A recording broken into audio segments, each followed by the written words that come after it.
gostei muito. No dia seguinte, não, logo no mesmo dia, eu falei para ele que queria fazer, quanto era, parará, parará, e comecei a fazer. E era impressionante, porque todos os lugares depois que a gente falou aí, alguns eu não conhecia, mas todos são enormes, né?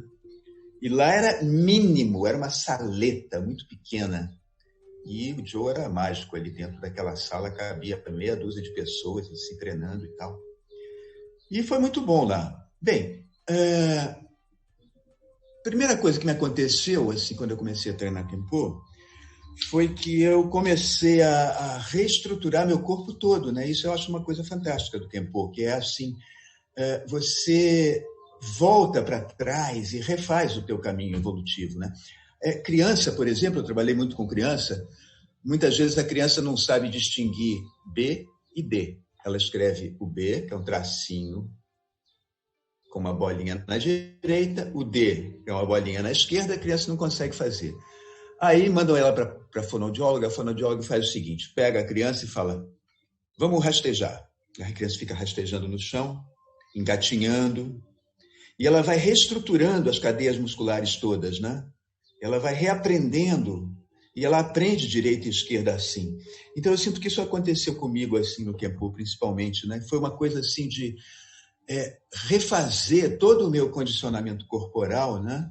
A partir de voltar para o chão, a se arrastar, rastejar de costas, rastejar de frente, rastejar de lado, rodar, virar, saltar, pular feito sapo. Isso tudo foi reorganizando a coisa toda e me deu assim um corpo novo, né? Isso foi fantástico, porque eu era uma pessoa que fugia da educação física na época da escola, eu me escondia no banheiro, porque eu não gostava de fazer educação física, não fazia nada de corporal.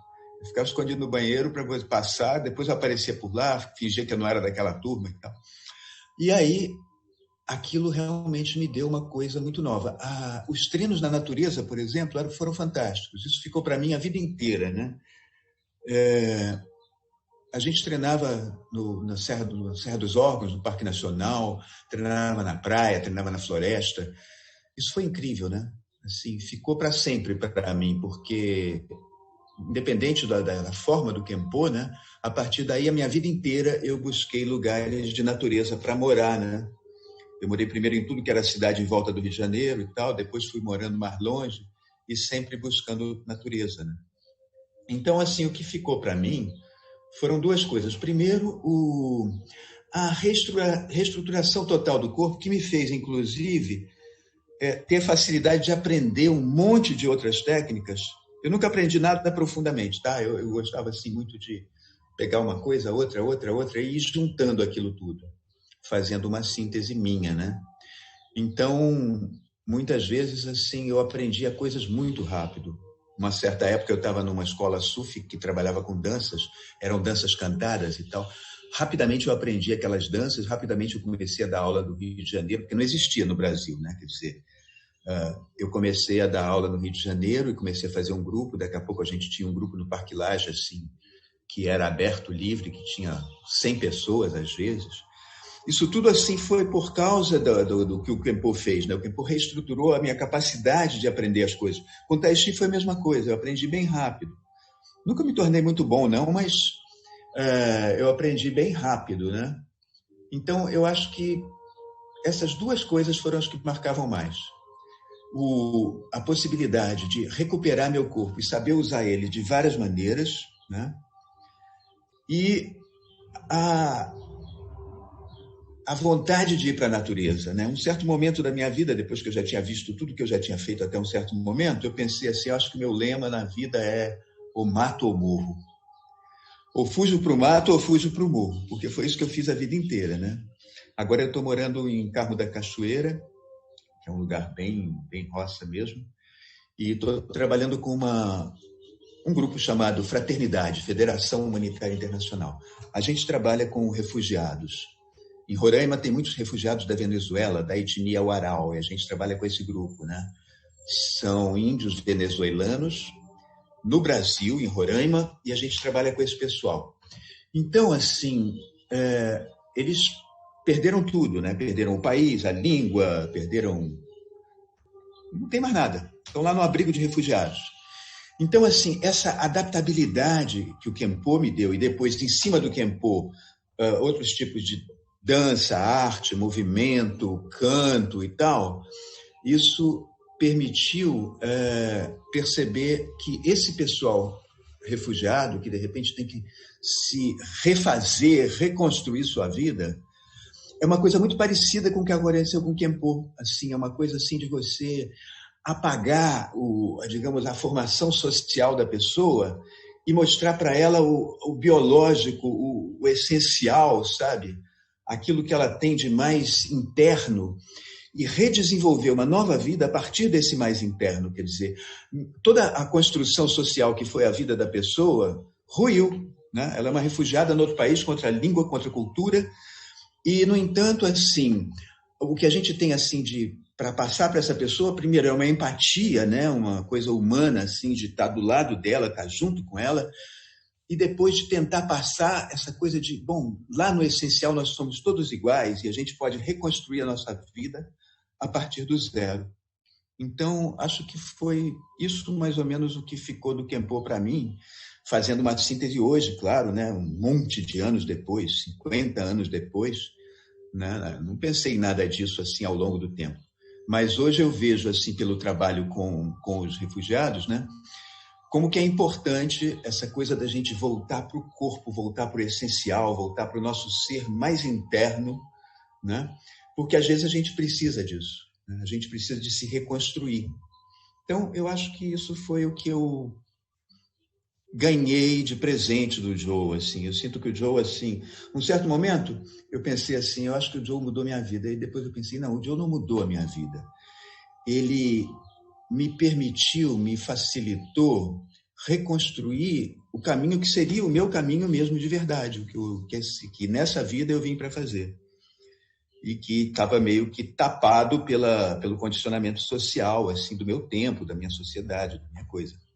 Então, acho que é mais ou menos isso. Foi o grande presente que eu recebi do Joe e do Kenpo, a possibilidade de me reconstruir e de entender como que é esse processo da gente estar sempre se reconstruindo.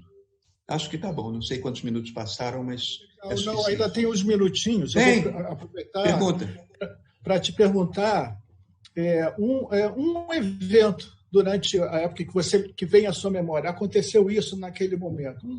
Isso eu vou pedir a todos, tá? Que lembre-se de um evento. O que eu mais gostei de todos foi os treinamentos no Parque Nacional da Serra dos Órgãos, no Rio. Porque mesmo na floresta, a floresta era quase que o ambiente só. Mas no Rio, o Rio não era um ambiente, o Rio era um campo de treinamento fantástico, porque as pedras escorregavam. Tinha água que passava por cima da pedra, a gente tinha que pular de uma pedra para outra e a pedra escorregava. A gente tinha que subir o rio, ora por cima de pedras grandes, ora pedras pequenas, ora tinha que entrar dentro d'água, ora tinha que entrar dentro de uma cachoeira, passar por dentro. Cara, isso, assim, foi o maior campo de treinamento que eu já vi na minha vida. Assim. Era fantástico. A gente ia só de sunga, né, as mulheres de biquíni e tal, e a gente subia o rio juntos. E com aquele cuidado do Joe sempre para tudo, olha, cuidado que pode vir a pororoca aí, de repente chove lá em cima do rio e vai encher isso aqui tudo, a gente vai ter que correr rápido. Era uma coisa absolutamente fantástica. E é um treinamento muito incrível pelo seguinte, porque ele não é uma sala lisa, entende? Um chão que a gente domesticou. Ele é aquilo que o ser humano primitivo tinha que lidar. Né? Um ambiente assim completamente inesperado. Você pulou numa pedra, de repente a pedra estava molhada, você começou a escorregar, e agora? Não dá tempo de calcular, pensar, papai, você reage, começa a se adaptar, né? Esse foi, eu acho que assim, o mais impactante de tudo que eu já vi. E foi fantástico para mim, porque eu comecei a ir nesse rio, claro que eu não fazia isso sozinho, né? Mas eu comecei a ir nesse rio assim muitas vezes e tal. Ficou uma coisa marcante. Muito bem. Muito obrigado, Laércio. Muito legal o depoimento. Muito bom mesmo. Vamos passar agora a palavra para a Isabel. Isabel, abre seu microfone. Pronto, abri. Vocês estão me ouvindo? Sim. Bom, primeiro eu quero te parabenizar, Estevão, por essa ideia e a iniciativa de fazer um registro dessa coisa maravilhosa que a arte milenar, o Kenpo, que mudou a vida de todos nós. Então, parabéns, Estevão. Bom, como que eu conheci o Kempo? Como é que o Kempo entrou na minha vida? O Kempo entrou na minha vida nos anos 70, não sei precisar exatamente, 70, fugiu da minha memória. Mas eu fazia yoga na academia do professor Orlando Cani e o Jô foi fazer uma aula, demonstração lá na academia. Eu nunca tinha ouvido falar em Kempo na minha vida. E eu fiquei curiosa e, claro, fui assistir a aula. Eu fascinada com aquela movimentação que o Jô fazia, a flexibilidade, a agilidade, a atenção, a percepção. Eu fiquei fascinada e eu disse, bom, eu quero fazer isso. E um grupo lá na academia, inclusive o próprio Orlando, a gente começou a treinar. E eu tinha medo de me arriscar, de me jogar no chão, de entrar mesmo no espírito do Kempo. E eu fui conseguindo, lenta e gradualmente, fazer todos esses movimentos. E foi uma coisa assim, fantástica, porque eu percebi exatamente isso que o Laércio desenvolveu o meu instinto, que estava muito amortecido por essa educação formal da nossa sociedade. Então, eu estava... Eu fiz essa descoberta, foi uma grande descoberta, que então eu comecei... Acabou o medo, acabou aquela coisa de me jogar no chão, de rastejar, de suada, né? Abraçar o companheiro que estava do meu lado. Quer dizer, isso foi uma grande descoberta, um ganho enorme para a minha vida. Agora, os treinos fora da academia também eram fantásticos, porque eu lembro... Desculpe, Isabel, desculpe só um instantinho. Laerte, corta seu microfone, por gentileza. O microfone está cortado, está no mute. Uai, vocês estão me ouvindo? Sim. Onde que... peraí, aqui em cima tá. Ok, aqui tinha uma musiquinha, agora pois sim. Fiquei com um fundo musical. Bom, continuando. Eu, apesar de ter nascido no Amazonas, no interior do Amazonas, eu tinha um certo medo de bichos, e esse medo aumentou à medida que eu me mudei para o centro urbano, né? E então eu tinha medo de cobra, especialmente. E eu me lembro que o Jô, uma vez, num treinamento que a gente estava fazendo nessa época no Leme Tênis Clube, lá no Leme, no Rio de Janeiro, e ele levou uma cobra para esse treinamento. E a ideia era a gente pegar na cobra, acariciar. E eu lembro que eu entrei em pânico quando eu vi esta cobra, porque toda a minha infância do interior do Amazonas voltou, só que as cobras lá eram imensas, mas não importava, voltou tudo. E tanto que eu não consegui, na primeira vez que ele levou a cobra, tocar na cobra, eu só consegui depois. Então, lenta e gradualmente, o Kempo foi me restituindo esse instinto que estava tão amortecido. Outro fato marcante foi num treino no Arpoador, à noite, porque quase todo mundo trabalhava, né? E os nossos treinamentos eram noturnos, tanto nos lugares fechados quanto nos lugares externos. E eu lembro que num treinamento na Praia do Arpoador, no Rio de Janeiro, nós tínhamos que pular do calçadão para a areia. E essa altura era quase 2 metros. E eu entrei na fila porque a gente tinha que pular, rolar na areia, né? E eu lembro que eu entrei na fila e eu ia deixando as pessoas passarem, porque eu estava morta de medo de me machucar ainda nessa época. E eu finalmente consegui. Fui a última. E o Jô percebeu que eu estava apavorada. E ele me incentivou e disse, não pensa. Isso aí foi uma dica incrível. Eu digo, claro, meu corpo sabe o que fazer no momento desse. Eu tenho que ir. Então, eu não pensei. Parei de raciocinar. E foi exatamente nessa hora que que eu senti que meu instinto tinha aflorado completamente.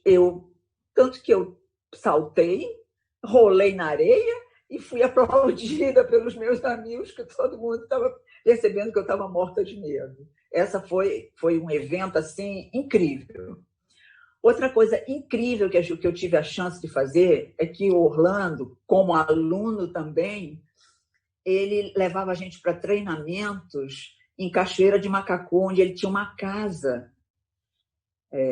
E lá, nessa propriedade, tinha um rio que corria, que descia de Friburgo, o rio Macacu. E ele tinha pedras enormes no rio. Então, exatamente como o Laerte, que eu nunca fui à Serra dos Órgãos, como o Laerte estava falando, a gente tinha chance de saltar de uma pedra para outra, de agachar, de explodir no movimento, numa velocidade incrível, sem pensar, repito.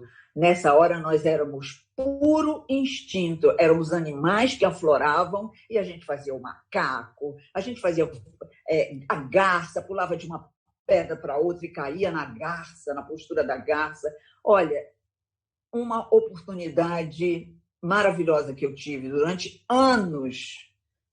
Eu fiz Kenpo, eu acho que depois de que o Jô saiu da Academia do Orlando, eu continuei acompanhando ele nos vários lugares onde ele deu, nos vários lugares fechados e, claro, nas várias experiências que a gente teve em contato com a natureza, ao ar livre. Eu acho que eu fiz Kenpo quase uns 10 anos.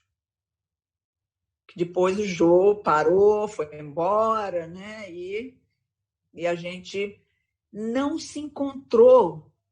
Por isso, Estevam, que eu acho que essa oportunidade é maravilhosa, porque se você não tivesse tido essa ideia, essa técnica milenar ia ficar sem nenhum registro. Então, isso é maravilhoso. E tem que agradecer a pandemia também. Olha o lado bom da pandemia.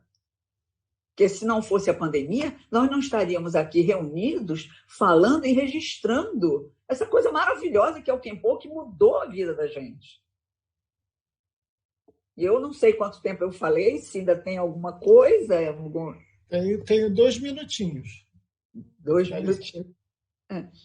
Então, é só exatamente para registrar isso, para finalizar, agradecendo. A minha gratidão é eterna ao Jô, porque realmente a minha vida mudou depois que eu descobri que eu tinha um instinto e que eu não precisava estar pensando e racionalizando tudo para fazer as coisas.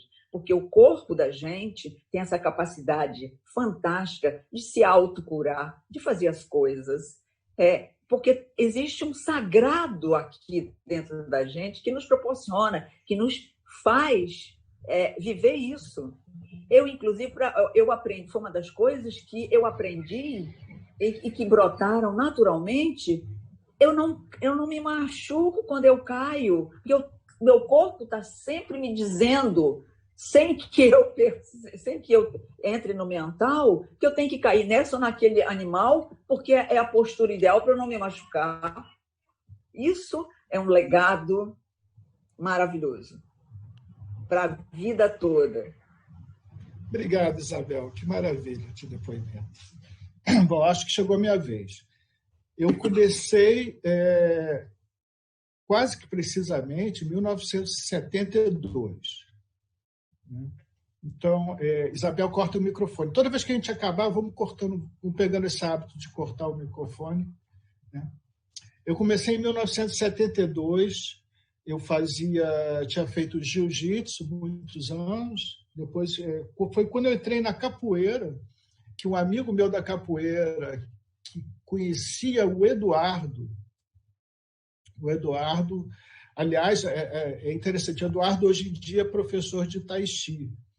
Eu gosto de observar que aqui, dentro do grupo dos ex-alunos do Joe, nós temos 4 professores de Tai Chi. Não sei se mais alguém. Estou falando da Ana, eu, Laerte, que deu um pouco aula de Tai Chi, e a Begônia. Sueli está dando aula, Sueli? Então, somos 5. Então, é por isso mesmo que eu acho que coube dentro dessa plataforma do Tai Chi Sem Fronteiras, porque, enquanto professor de Tai Chi que eu sou hoje em dia, eu não consigo ver o ponto que eu estou se não fosse o Kempo e o contato com o Joe.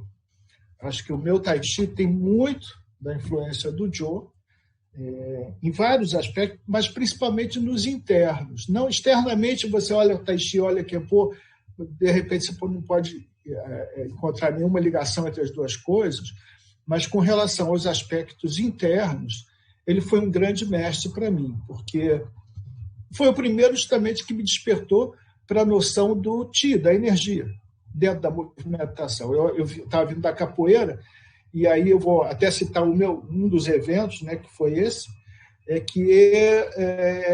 a gente estava fazendo movimentos de macaco, e eu fiz um movimento que na capoeira chama-se macaco, que é uma cambalhota que você faz para trás, tipo uma ponte pulada, né? E eu fiz esse movimento, o Joe olhou assim, e na hora ele não falou nada. Depois, no fim da aula, ele chegou para mim: Estevão, isso que você faz, você está vindo da capoeira, né? Eu continuei, você continua fazendo capoeira ao mesmo tempo. Ele falou: pois é, a capoeira ela se calca muito sobre a força muscular. Aqui nós estamos trabalhando um outro tipo de força. É aquela força que, quando você envelhecer, e aí entra o mesmo ponto comum que o Tai Chi, esse tipo de força ela só vai crescer, enquanto que a força muscular, com a idade, ela só vai decrescer.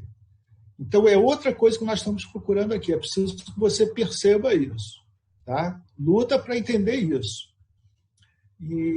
Então, isso tinha 17 anos na época. Né?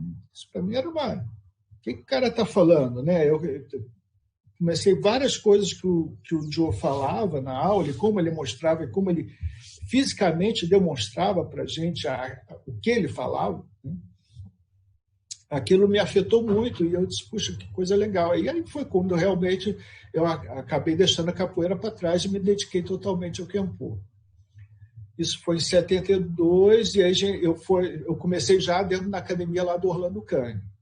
Quando eu comecei, já estava ali, o Laerte estava, eu me lembro do Laerte. Me lembro vagamente da Isabel. Isabel, acho que eu me lembro mais de você nos anos 80, ali no Brizolão. Foi quando a sua memória me veio. Mas nos anos 70, a sua memória, para mim, eu não consigo atinar. Então, eu acho que o grande evento, um dos grandes eventos que aconteceu fora esses treinos que a gente tinha na floresta, fora treinos que a gente tinha na praia, né? Depois eu tive a oportunidade que o Joe foi morar comigo em Nova Friburgo, um pouco antes de eu ir para a Suíça. Eu estava morando em Nova Friburgo, isso foi em 79, 80. E o Joe foi morar comigo, moramos juntos um ano. Quando eu fui para a Suíça, ele ficou com a minha casa. Então, morar com o Joe também foi uma outra experiência, além da aula, né? Quando você mora com o professor, você vive aquela coisa, porque o Joe, ele é aquilo. Ele não é só, ele chega na aula, ensina, e quando sai dali ele é outra pessoa. Todos vocês sabem disso. Ele é aquilo, ele vive aquilo.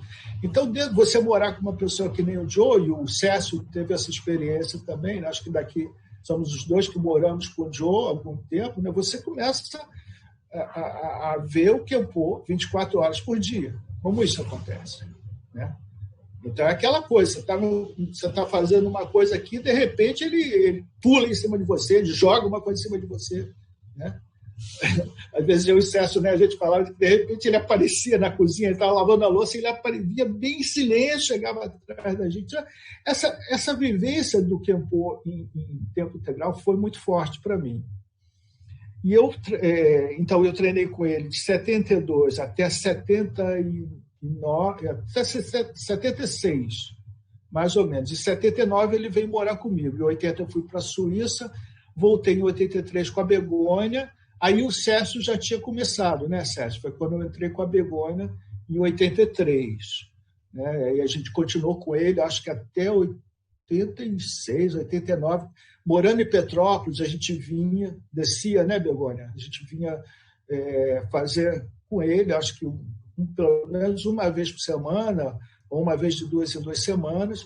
E foi nos anos 80 que eu tive contato com Ana, Ricardo, Cid, né, que... Não me lembro de você, Sueli. Acho que você não estava mais nesse grupo, né? Muito bem. Então, enquanto eventos, eu gostaria de destacar um evento especial, que foi uma vez que ele estava treinando no Orlando Cannes, tinha um grande espelho. Aí todos nós estávamos fazendo uma série de rolamentos com estrela, aí a fila andava, ia fazia uma série de estrelas, rolamentos, passava, vinha o outro. E um dos últimos, eu não me lembro mais quem foi, né? Chegou e bateu com o pé no espelho, quebrou aquele espelho todo. A Isabel se lembra desse evento, a gente comentou nisso no outro dia, né? Quebrou aquele espelho, não sei se o Laerte estava presente, quebrou aquele espelho, um monte de caco de vidro no chão, eles estão descalços, né? E aí o Joe mandou todo mundo parar, sentar e ficar olhando para o espelho quebrado. E naquele momento,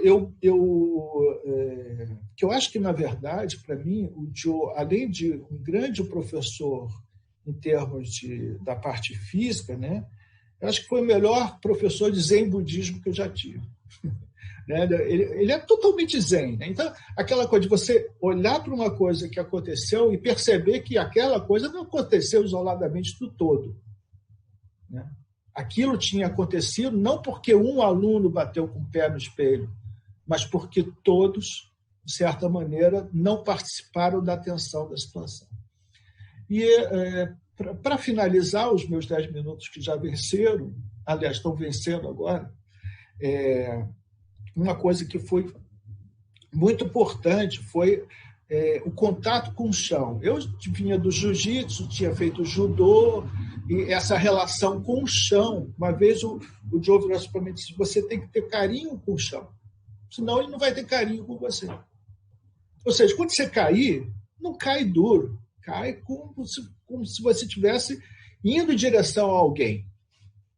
Cuidado com esse alguém. Né? Então, eu acho que aqui esse é o evento e a mensagem, as mensagens mais importantes. E uma última mensagem que é dele, que ele falou para mim, acho que nos últimos anos, porque depois a gente se encontrou nos anos 80, depois ele foi para a Europa, encontrei com ele em Paris, quando ele morou brevemente em Paris, e a gente está falando a respeito das pessoas em geral, dos mestres. Eu já estava totalmente envolvido com os meus mestres de Tai Chi, né? E eu estava falando de alguns mestres, da personalidade desses mestres, e ele virou para mim e disse: Estevão, todo mundo tem os seus defeitos, né? Todo mundo tem as suas qualidades, mas o que importa mesmo é quando uma pessoa pisa no chão e olha para as estrelas.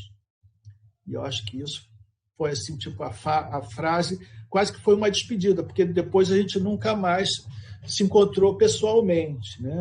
A gente veio se encontrar agora aqui, através da entrevista que nós fizemos com ele aqui no Tai Chi Sem Fronteiras, que eu tenho que agradecer aos meus colegas do Tai Chi Sem Fronteiras, que eles que me incentivaram. Eu disse: olha, já que o Joe foi tão importante na sua vivência do Tai Chi, onde é que ele está? Será que a gente não consegue encontrar ele? Aí eu fui à luta através da filha dele, que é muito amiga da Alice, a minha enteada, e consegui encontrar, e finalmente conseguimos esse contato.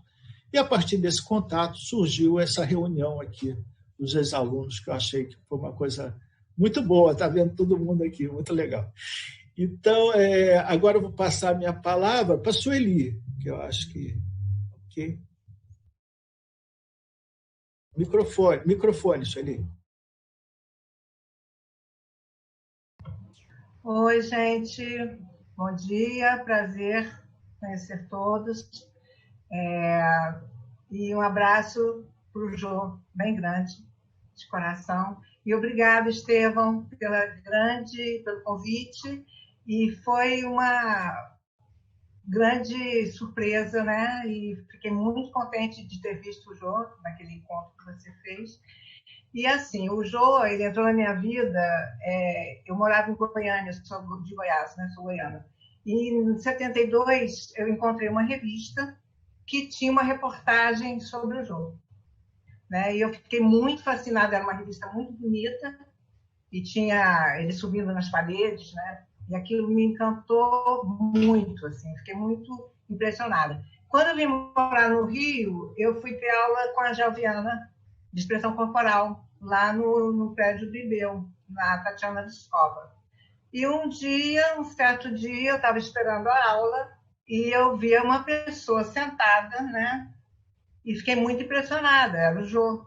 E eu fiquei olhando para ele assim, cheguei para ele e falei: você fez uma reportagem subindo nas paredes? Né? Ele falou: sim. Aí foi que eu fui lá ter aula com ele. Né? De lá da Angel, ele me chamou para assistir. Eu nem voltei mais para a Angel, né? Eu fiquei direto fazendo Kenpo e mudou a minha concepção, porque eu nunca tinha tido contato com o corpo, assim, como expressão corporal, que a Angel também foi uma pessoa extremamente importante na minha vida, extremamente importante, mas o Jô foi tudo, né? Assim, eu simplesmente parei de fazer aula com a Angel e comecei a fazer Kenpo.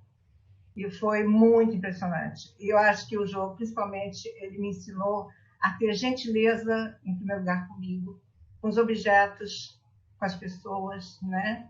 Ele falava muito sobre isso, né? Da gentileza, né? Do cuidado, e de ser né? Quando eu chegava na aula, nos primeiros dias de aula, eu ia toda colorida, com roupas coloridas, né?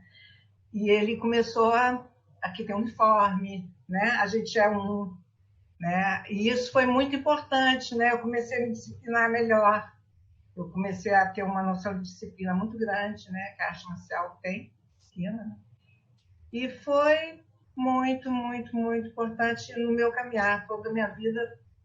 Até que depois, como o Estevão falou, eu fui para o Tahiti, né? O Tahiti eu comecei em 76, eu acho, mas não fiquei muito tempo, né? Depois fiz capoeira, casei, tive um monte de filho, enfim. Eu só voltei para o Tahiti com o Renato em 2001, né? Que eu voltei para o Tahiti, mas todos os ensinamentos que eu tive, principalmente com o Kenpo, para a vida toda, né? Eu acho que é impressionante essa força, né? Que a gente... Eu acho que a sintonia e o que você, de repente, tem em comum com aquilo que ele transmite, né? Que ele passou para a gente, eu acho. Eu tenho vários assim, depoimentos de encontros na Praia da Macumba, que a gente fez um evento lá que foi impressionante. Os nossos encontros de assistir os filmes de Bruce Lee também, era muito bom. E ele falava muito do Bruce Lee, ele tinha com o Bruce Lee ele era um ídolo dele, eu acho, também. Ele falava muito do Bruce Lee. E a gente também fez um evento, que a gente foi no Circo da China, no Maracanãzinho, que aí tinha tinha uma apresentação que era uma bola e que o cara que trabalhava com a bola, né, ele segurava a bola com as mãos, né? Assim, não tinha. E ele falava toda a força interna, né? Ele depois teve uma aula com a gente falando sobre a força interna, né? Então, assim, Tahiti, o tempo é muito importante, foi muito importante na minha vida. Eu acho que é isso. E eu quero mandar um abraço bem grande para ele. Eu nunca mais vi o Jô. Depois que eu saí, eu parei em 77, eu acho que eu parei. Ele foi saindo da Orlando Senna, foi ficando outras pessoas, e aí eu fui me desligando. Aí entrei em outra. Comecei a trabalho com música também, e aí fui embora. Mas ele fica, né, dentro da gente. Tá bom? É isso aí. Muito obrigado, Sueli. Muito obrigado. Um beijo grande para todos. Eu acho que, pelo que eu entendi, é o Ricardo agora, né, Ricardo?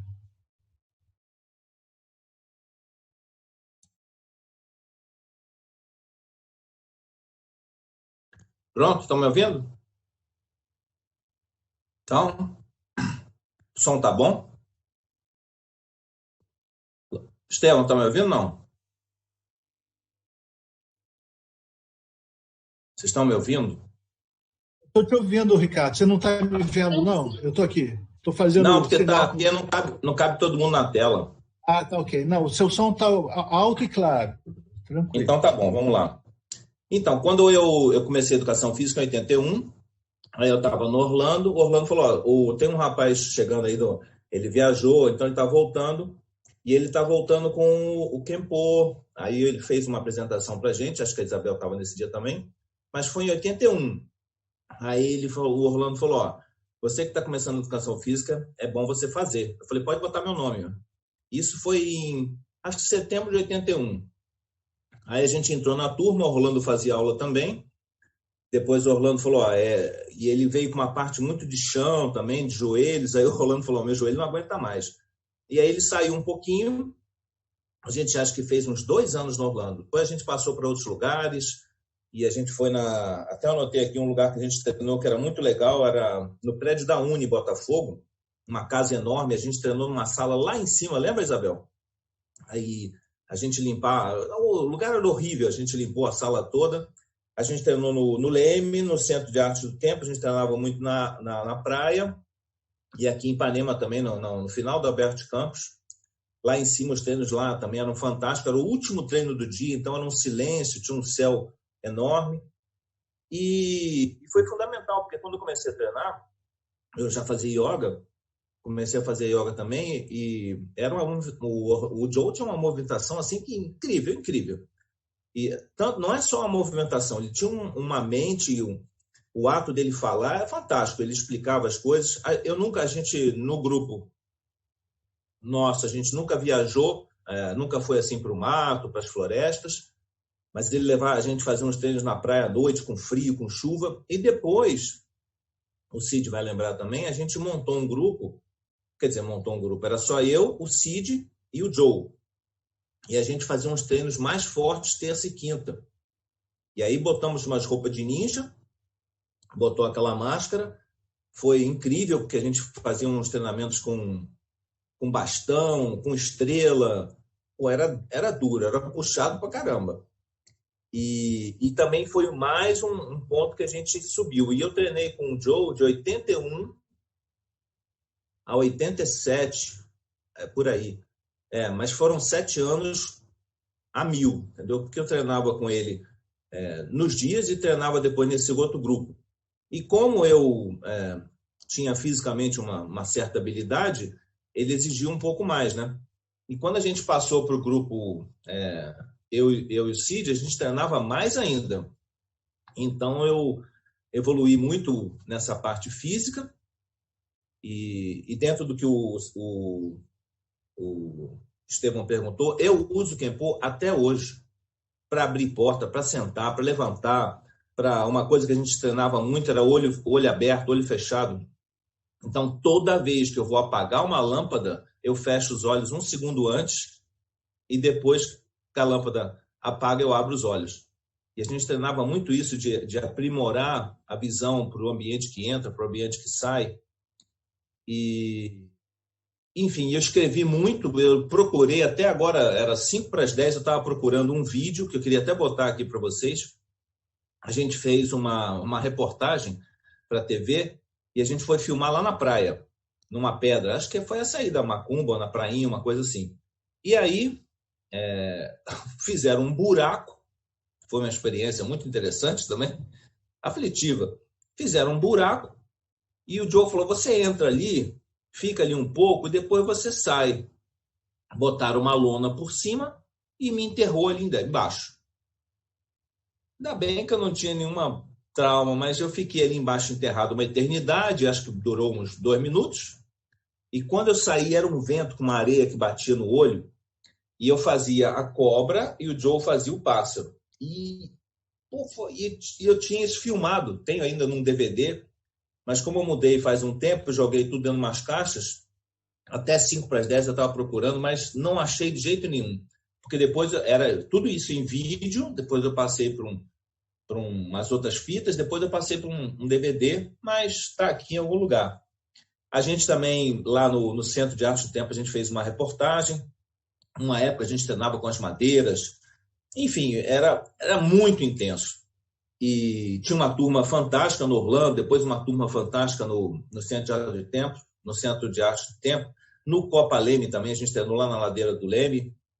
Tinha a Cecília também, que treinava com a gente, que é muito amiga do Orlando. Enfim, era muita gente que passava, pessoal da capoeira, pessoal das artes marciais, lá no Berro d'Água, lá em cima, que chamava Berro d'Água, né, uma época. A gente treinava numa sala que saía um pessoal de luta. Então, uma vez o Orlando, o Joe viajou, ficou 8 meses viajando. Porque foi o seguinte, como eu era professor que treinava, quando o Joe não estava, quem dava aula era eu. E uma época o Joe viajou para fazer o Quilombo dos Palmares, o filme com a Zezé Mota. Zezé Mota fez uma aula com a gente, Vera Fischer passou para conhecer o trabalho. E ele ficou muito tempo viajando nesse filme, acho que ficou uns 8 meses. Então, durante 8 meses eu dei aula, isso me aprimorou muito na técnica de usar o que a gente estava treinando para ensinar para os outros. Então, eu tinha que adaptar. Até hoje, eu uso muitos exercícios, porque eu continuo, eu dou aula de educação física, né? Então, eu trabalho muito yoga, mas eu uso yoga para treinar atleta. Então, toda vez que eu vou treinar um atleta, eu uso exercícios de atenção, de visão, de som, olho aberto, olho fechado. Até um tempo atrás, eu dava aula para a seleção Master de Judô do Flamengo. Então, é um pessoal de mais idade, mas todos têm 30 anos de faixa preta. E lá eu usava uns exercícios com ele de ficar em pé, de silêncio, de concentração. Eles gostavam muito.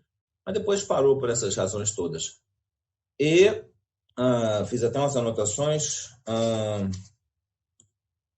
Um momento que foi muito legal lá no Centro de Arte do Tempo foi quando era um chão assim de tipo aquelas placas de plástico, né?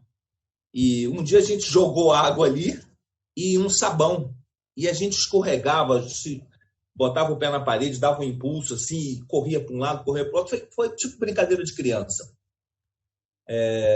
Lá também a gente treinava o ninja e era duro. Botava uma roupa toda preta. A gente fez um uniforme, aquele todo preto, tinha um bolsinho aqui para botar as estrelas. E botava a máscara, ficava só com os olhos lá de fora, difícil respirar, a gente já estava treinando com máscara, né?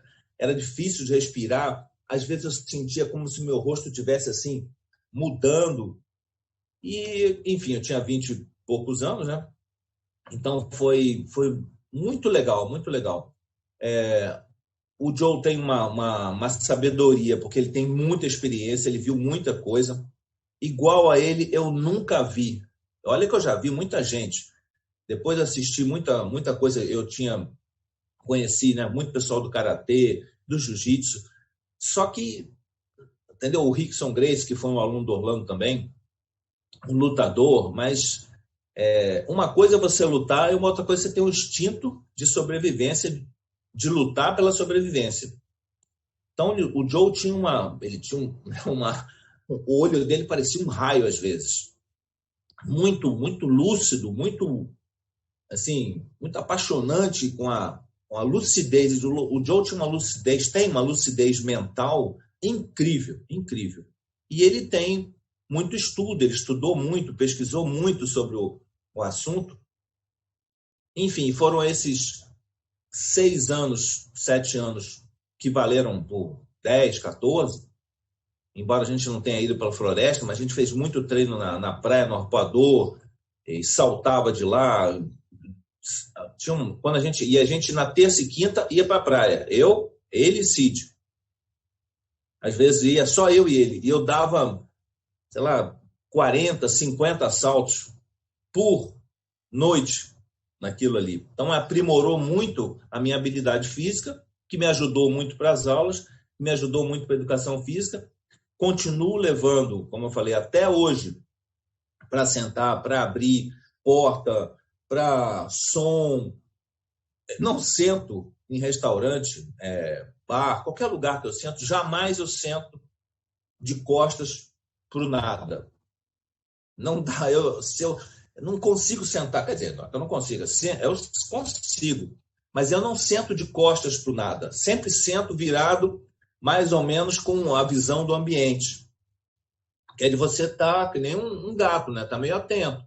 O relaxamento é fundamental, que a gente, com o Kenpo, você aprende a relaxar. De todos, até quando o Estevão perguntou, de todos os animais, eu acho que o que eu gostava mais assim é da cobra, porque eu não sou um cara de força. Eu não tenho músculo, mas essa força de envolver e torcer era muito legal, então eu me identificava muito com a cobra. E a gente tinha as passagens, né? O alto, o médio e o baixo. Então você pode usar a cobra em pé, pode usá-la no meio, pode usá-la deitado, né? Que tem muito a ver com o jiu-jitsu também. O outro que era muito legal, que eu gostava muito, era do gato também, de andar de 4. E os pássaros, enfim. Agora, tinha uns que requeriam mais força física. Esses eu nunca me dei muito bem, embora a gente fizesse todos. E a diferença do Kenpo é porque gato é gato, macaco é macaco, cobra é cobra, né? Diferente das outras artes marciais. Então, hoje em dia, quando eu olho para o movimento, né? E uma coisa que a gente viu com o Kenpo é que as manifestações folclóricas, elas escondem as artes marciais. Então, se você olhar uma dança indiana, tem, né, umas torções. Se você olha a capoeira, que é uma luta, mas também é uma dança, está lá a luta lá, está lá o Kenpo lá, está lá os movimentos dos animais lá. Você vê uma dança africana, você vê uma dança mexicana, tudo tem movimento dos animais. E as artes marciais também. Só que lá não tem o instinto, né? Então, uma coisa que o Joe trabalhava muito com a gente era um instinto. E aí, quando foi nesses 7 anos que foram muito, que eu falei, valeu por 20, né?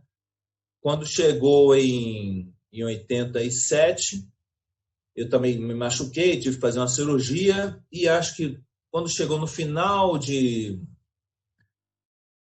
80, acho que depois o Joe viajou. Aí o Joe viajou também, e depois a gente não se encontrou mais. Vi aquela entrevista que ele fez para o grupo Tai Chi, que foi muito legal, que ele conta uma história ali também. E também dar os parabéns para o Estevão pela iniciativa, juntar todo mundo, marcar, porque é um trabalho que a gente não vê, né? É algo que acontece, mas a gente não vê.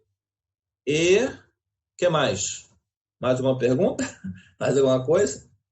Enfim, uma coisa muito legal também do Joe era as histórias. Ele contava umas histórias, porque tem uma forma da gente ensinar que você conta uma história, que é a coisa do Zen budismo, né? Ele contava umas histórias muito legais. A gente fez... eu anotei aqui, lembra? Acho que Isabel estava, Isabel. A gente fez um show no Circo Voador, Ritual dos Macacos. Uma coisa incrível, ninguém filmou, ninguém gravou. Era para um cara levar uma câmera, não fez. O Joe arrumou um cara para cuspir fogo lá na última hora. Ele fez a gente vendeu ingresso. Foi uma coisa assim, alucinante. E não registramos. Não tem uma foto, não tem vídeo já era muito, mas não tem uma foto. Eu tinha até algum tempo atrás, eu tinha todas as reportagens que a gente fez, tinha o cartaz do Ritual dos Macacos, era uma meia-lua e um macaco sentado assim, tudo em preto e branco. E a gente tinha fez esse espetáculo para arrecadar fundos para as aulas, para o material. E foi mais ou menos assim, porque na hora lá, no final das contas, gastou 100 e ficamos com... Gastou 100, lucrou 99, deu um em nada, ficou 0. Mas o espetáculo foi demais, foi demais. E não está registrado, porque a gente não tinha essas coisas de vídeo e celular e internet, essas coisas maravilhosas, mas que atrapalham um pouco. E, enfim, também sou muito agradecido ao Joe, porque com o treinamento eu fiquei assim meio como melhor aluno, então era muito exigido e ele me dedicava muita atenção, muito tempo para me ensinar, né? Porque ele fazia 80, eu fazia 50. Ele pulava 5 metros, eu pulava 3. Ele aguentava 2 minutos, eu aguentava 1. Mas mais um pouco pela juventude, né? Pelo vigor físico e não por essa outro tipo de força, que depois a gente vai desenvolvendo, né? Então, hoje em dia, quando eu treino com os atletas, ou quando o pessoal das artes marciais, que eu ainda conheço muita gente, eu digo para eles, tem algo além da sua faixa preta, presta atenção. A faixa preta está na cintura. E por causa do Kenpo também, eu estudei, li muito sobre arte marcial. Então, eu conheço a estrutura do judô, do karatê, do jiu-jitsu. Comprei um livro sobre artes marciais. O Bruce Lee, eu li a história dele 10 vezes. Até hoje, volta e meia, eu assisto vídeos sobre Bruce Lee. Tai Chi Chuan, eu conheci o Jaime Chang, uma época, que era o filho do Hu ou do Vu. É um dos dois, porque eu sempre confundo os dois. Ricardo, só um minutinho. Você já está há 15 minutos. Já? Ninguém falou nada? Tá. O tempo voa. Mas está maravilhoso o seu depoimento. É o Jaime, filho do Hu, só para te Obrigado. Jaime Chang, eu sempre... foram os 2 precursores do Tai Chi no Brasil, inclusive, no Rio de Janeiro. E ele, quando viu as coisas do Kenpo, ele falou, isso aí, gostei disso aí, mostra mais aí. E aí, ele até uma época, ele falou, se você quiser mais um pouquinho, você pode ser professor de Tai Chi. Mas eu falei, mas eu já faço muita coisa, tá bom. Mas ele me ensinou muito sobre Tai Chi, e foi, enfim, já falei 15 minutos, vou passar o tempo para o próximo, tá? Continuo morando no Rio de Janeiro, trabalho com educação física, voltei a estudar fotografia agora, mas estou apanhando, porque as câmeras são 1000 recursos. Me lembro muito da Ana, a gente quase deu lá uma colônia de férias, a gente fez um trabalho escrito demos o original para a moça, a mulher perdeu a coisa. Então a Ana treinou muito tempo com a gente, depois ela foi para o Tai Chi. O Laerte conheci pouco, o Cid, a gente treinou muito com o Cid, eu e ele, a gente fez esses treinos especiais, que era bem puxado. O Joe, bem maluquinho, fez a gente subir pelas paredes também. Esse troço subir na parede, todo mundo falava de subir na parede. Fiz uma apresentação lá no Copa Leme com a Maria Lúcia Prioli, usando as coisas do Kenpo com luz. Foi incrível, foi muita, muita alegria. E vou passar a bola para o próximo, porque eu, como professor, eu falo muito. Tá bom? Obrigado, Ricardo. Valeu. Valeu, ótimo depoimento, muito bom, Obrigado. Muito bom. Eu acho que eu não sei agora se é a Ana ou se é o Cid. Abram o microfone aí, vocês dois, e vejam se vocês se entendem quem chegou primeiro. Ladies first. Então tá, Ana, tá contigo. Foi eu, Cid? Acho que foi. Falou ladies first, então... mas acho que foi eu. Então, agora foi eu. Obrigada. Obrigada para todo mundo. Vou começar agradecendo mais rapidamente, porque eu fiquei sabendo ontem à noite, recebi uma mensagem estranha, falei, um Covid que está aparecendo aí, e, na verdade, era essa maravilha, esse encontro maravilhoso, que por acaso, então não tive tempo de ver tudo que está acontecendo aí. Estou morando na França, faz já 30 anos, né? Mas fico super feliz de ver tudo isso. E ontem à noite falei, meu Deus, o que eu vou falar? Está tão longe para mim o Kenpo. E fui pensando, falei assim, vamos ver o que vai vir, vai vindo. E, de repente, eu vejo que o Khenpo foi um tempo para mim e ficou realmente assim para o resto da vida. Porque o Khenpo, para mim, foi me dar a liberdade. Realmente, acho que o que o João me mostrou foi assim, que a liberdade de viver a minha natureza, esse instinto, essa coisa assim, espontânea. Eu nunca fui eu fazia bem, porque eu era muito... Tinha uma paixão, era uma coisa assim, para mim, acho que foi a coisa mais importante, foi assim, aquela beleza do movimento, aquela coisa assim que dava vontade de fazer. Eu não conseguia fazer tudo, mas teve coisas que eu fiz, e que eu fiz às vezes uma vez, por exemplo, a gente falou de andar na parede, eu tive uma vez, eu dei 2 passos na parede. Isso ficou para mim, imagina, 2 passos que eu dei na parede. Tinha o Ricardo, todo mundo que dava 1000 passos. Mas foi maravilhoso tudo isso. Então, são coisas assim que ficam, ficam sim para o resto da vida. Uma coisa importante que foi para mim foi esse trabalho que acho que é a coisa que ficou mais até hoje para mim, é o trabalho de estar no instante presente, naquele momento, ser o que você era. Ele falava muito, quando você vai se transformar um macaco, não precisa 2 minutos, você é um macaco. E essa coisa de estar presente foi assim maravilhoso. E mesmo eu me lembro uma vez que a gente fazia um treino e eu achei que eu estava super aquela macaca presente, que eu estava vendo tudo, entendendo de tudo. E, de repente, ele toca assim nas minhas costas. Eu digo, nossa, eu não estava presente, eu estava entusiasmada, eu estava lá e não tinha ainda pego aquela calma daquele instante presente. Então, uma coisa que ficou e que eu fui continuando a desenvolver e tentando conseguir.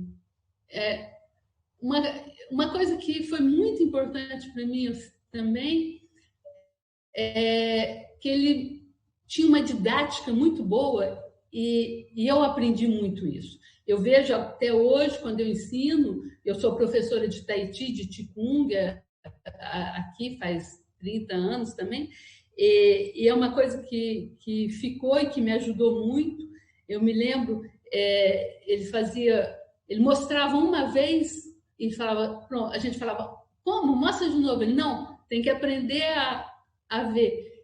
E eu descobri que isso ajudava a gente, não é que ele, ao mesmo tempo, ele facilitava, e mostrando uma vez e falando, pronto, já mostrei.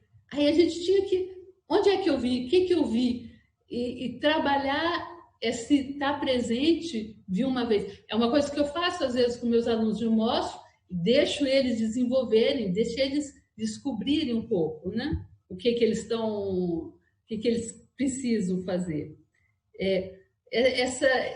Aos poucos, eu tenho assim, eu acho que ficou também, o que sobrou não é tanto essa coisa física maravilhosa que eu me lembro de ter.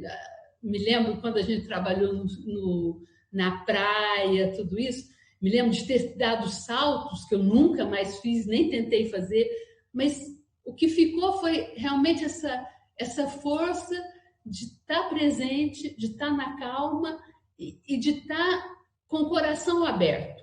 Que isso que eu acho que foi uma coisa que foi muito forte para mim, porque na época, como eu sou de uma família de 7 irmãos, para mim aquilo lá era uma tribo. A gente funcionava como uma tribo de amigos. Eu tinha um grupo de amigos que a gente treinava muito, ia muito nas cachoeiras, tudo, a gente ia sozinhos, nem sempre com ele, mas a gente ia junto, e essa união que a gente teve foi uma coisa assim, de uma beleza muito boa. Era com muito coração que a gente fazia as coisas, e era maravilhoso porque era uma irmandade muito grande, era uma coisa assim de coração. Acho que isso ficou bem forte para mim. Não sei mais o que eu podia falar. A história do circo voador foi uma coisa maravilhosa. Eu tenho fotos, eu vou mandar no grupo. Porque foi maravilhoso mesmo. Maravilhoso. Não sei quanto tempo eu tenho que falar. Você falou 6 minutos. Então posso falar mais. Que mais que eu poderia falar que eu tinha anotado? Dos trabalhos de animais, eu gostava muito do macaco, né? Eu me lembro que eu tinha dificuldade para outros, e uma vez o Jô me pegou de lado, porque às vezes eu ensinava, assim, como eu era já professora de Tahiti, ele falou assim, olha, tem que aprender a ver o que a pessoa tem de forte e utilizar o que ela tem para ser boa. Se ele é bom para fazer a serpente e não consegue fazer o cavalo, você fala para ele fazer uma serpente que sobe no cavalo e aí você vai chegar. Essas pequenas coisinhas assim foram muito importantes, ficaram bem como uma didática que eu bem aprendi com ele. Depois teve aquelas partes de trabalhar à noite também, foi bonita. E na floresta, eu fui algumas vezes, a gente ia com o nosso grupinho, assim, mas não tanto. Era mais trabalhos na praia, lá naquele prédio, né, de Ipanema que a gente ia, que eu me lembro. Enfim, foi uma época maravilhosa que ficou assim para sempre. E outra coisa importante também para mim, quero mandar um grande abraço para o Jô, porque era uma pessoa que eu amava muito. Ele tinha, para mim e para o nosso grupo, ele tinha uma coisa assim misteriosa. Acho que ele guardava um mistério.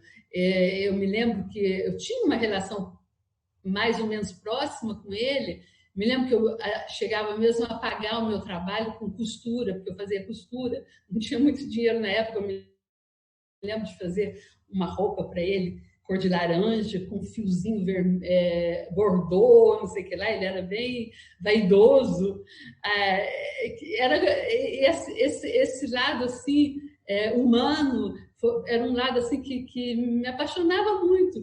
Eu me lembro que a gente, para ter umas aulas boas, às vezes, isso é um segredo, a gente convidava umas amigas bem bonitinhas.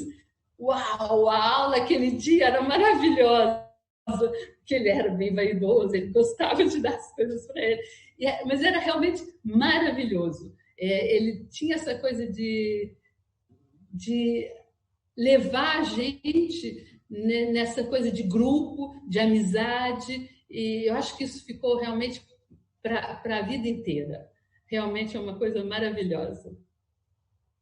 Bom, Ana, obrigado pelo depoimento. Tenho certeza que ele vai gostar muito quando escutar. Eu espero, porque eu adoro ele. Nunca mais vi, mas amo, porque o amor não acaba. Acho que essa questão da didática também foi uma coisa que o Ricardo posicionou, né? Para todos nós que ensinamos, acho que a Sueli sente isso também, quem ensina o LAERF, né? Essa questão da didática, o Jô era realmente muito talentoso. Muito original. Ele tinha muito, e uma criatividade.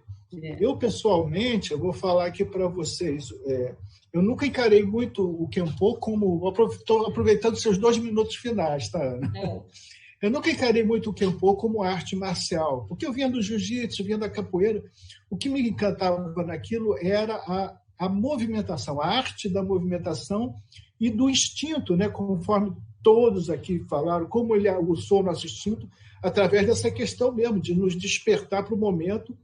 E por uma coisa que eu acho que é tão importante para nós que somos professores de Tai Chi, especialmente, né? A autenticidade.